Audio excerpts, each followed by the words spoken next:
I think the divorce rate is, what, 52%, and while I love Elizabeth Taylor and I know how much she loves husbands, I don't want to be someone that's, collecting them as a hobby. I was born in Brooklyn. I grew up in Staten Island and I went to high school in New Jersey. I'm 100% Italian, very big Italian-American family. We're really loud, very food-centric. I was born in Zimbabwe. I have English parents. I grew up in Wales. I went to university in Nottingham, and then I spent 4 years actually in Australia, and then I ended up moving here. So I've been in New York for 3 days when I finally met Elyse. It was my first job. I was 21, just out of college. And my manager at the time had said, oh, there's this new guy that's going to be coming from the Australian office. And he was my boss, but I really paid no attention to him for the first year. Slightly downhearted when I found out that one, she had a boyfriend, and two, she didn't really acknowledge my existence. And I moved into Manhattan, and the only person that I knew was sort of single and living in the city was this guy that, was my boss at work. And so I went out with him on like non-prime inventory nights, so like Monday and a Tuesday. I think we kind of realized we were dating, but I don't think it was something that was talked about. And I really kind of, again, he wasn't really my thing. He wasn't my style.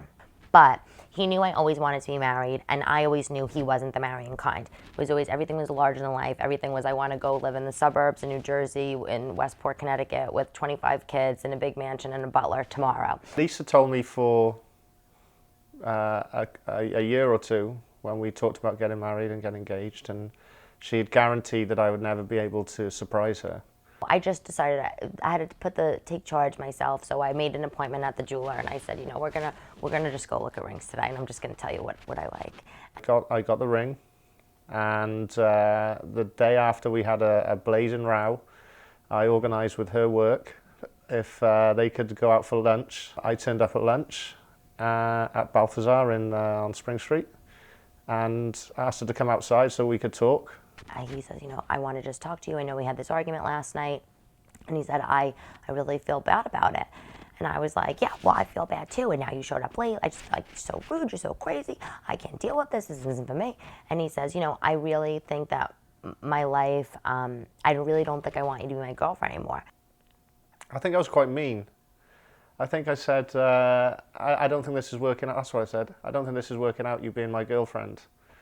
And she had a minor look of horror on her face, and I said, I think it would be much better if you were my wife. And I got down on one knee in the middle of the street, and she said yes, which was a relief.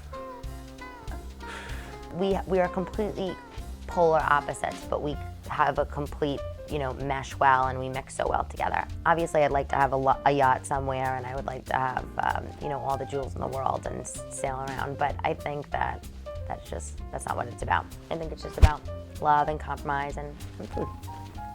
Yeah, it's pretty feisty. It's fun. It keeps me on my toes, and unfortunately, both of us are predisposed to. I think we're right about everything, every time, so it makes for some interesting conversations. So how do you make up? Same way everyone makes up, I think.